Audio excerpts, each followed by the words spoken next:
અમુક ઉંમર પછી મળે તોય શું, ના મળે તોય શું. નિયમ છે. સ્વરૂપમાં નિષ્ઠા થયા વગર સ્વભાવમાં પરિવર્તન આવતું નથી. કોઈ પણ સ્વરૂપમાં નિષ્ઠા કરો, કોઈ પણ સ્વરૂપ. જેનું સ્વરૂપ સુંદર, જેનો સ્વભાવ સુંદર. અમુકને તમે જોજો દેખાવમાં સુંદર હોય, સ્વભાવમાં સુંદર હોય, એ દૂર ઉભા હોય ને તો નજીક જઈને જય શ્રી કૃષ્ણ કરવાની ઈચ્છા થાય છે. અમુકને જોઈને આપણે કહેવું પડે કે હાલો, મળવામાં મજા નથી કઈ. હા, જેનું સ્વરૂપ સુંદર, જેનો સ્વભાવ સુંદર. અને ભાગવતજી કહે છે તાપત્રય વિનાશાય. ભાઈ, જે આદિ વ્યાધિ ઉપાધિનો નાશ કરે છે, જીવનમાં ત્રિવિધ તાપો જેની કૃપાથી નષ્ટ થાય છે. આધિ એટલે આ જન્મમાં કરેલું કર્મ, વ્યાધિ એટલે વિચાર કર્યા વગર કરેલું કર્મ, અને ઉપાધિ એટલે ઉછીતું લીધેલું દુઃખ. ખ્યાલ આવ્યો? અમુકને ઠાકરે એવો સરસ સમય આપ્યો હોય, બસ ભગવાનનું ભજન જ કરવાનું, પણ બીજાના દુઃખ લઈને પોતે દેકારા કરે.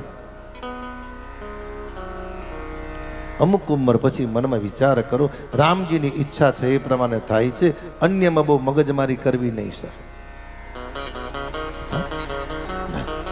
કોઈક કર્મ, તમારો પાડોશી કર્મથી દુખી છે તો ભગવાનને પ્રાર્થના કરો, પણ એટલું બધો સમય પણ ન બગાડો કે ભગવાનનું ભજન છૂટી જાય અને એની મુશ્કેલીમાં તમે ફસાઈ જાઓ.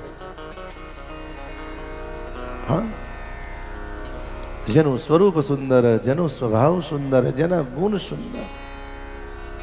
કેવા ગુણ છે? રૂક્ષ્મણીએ ભગવાનને જોયા નથી, પણ રૂક્ષ્મણી પત્રમાં લખે છે કે હે કૃપાનાથ, જ્યારથી મેં આપણા ગુનાનુવાદ શ્રવણ કર્યા છે ત્યારથી તમને વળી ચૂકી છું. ભાઈ,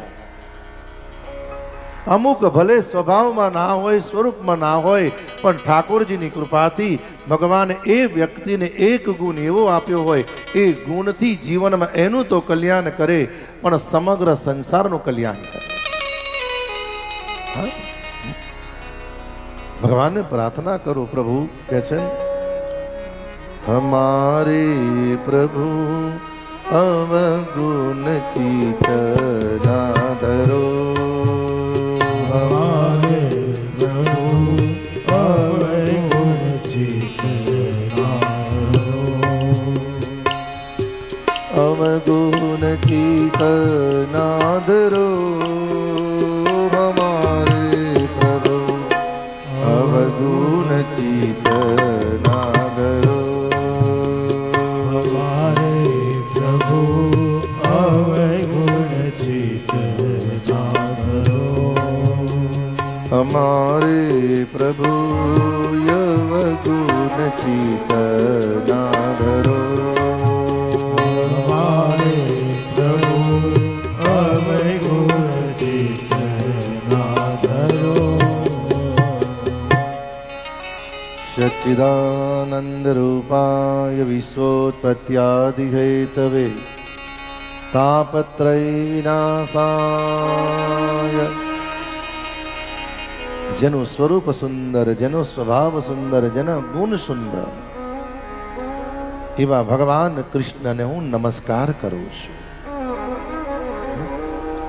અને વાત એ સત્ય છે, નમશો તો જગતને ગમશે. અને ભાગવતજી કહે છે નમો નહીં તો વાંધો નહીં, કોઈને નડો નહીં.